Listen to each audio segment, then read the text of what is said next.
ஒரு ஆள், ஒரே ஆள் சிங்கம் மாதிரி நிற்கிறான். அடுத்து நான் சொல்ல போகிற அந்த ஒரு வரியை சொல்வதற்காக எத்தனை நாட்கள் நான் காத்திருந்தேன் என்பது எனக்குத்தான் தெரியும். தர்மத்தாயின் தவ புதல்வரே, தமிழக வெற்றி கழகத்தின் தலைவரே,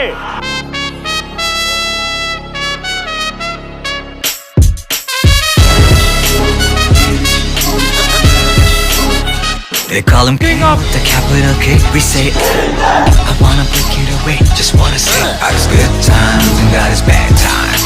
But hey, it's the show time. They call him King of மக்களுக்கான அரசியலை தடுப்பவர் எவர்? I wanna break it away. Just wanna say, வாகை சூடுவோம், வரலாறு படைப்போம், கான்பிடென்ட்டா இருங்க, நல்லதே நடக்கும், வெற்றி நிச்சயம்.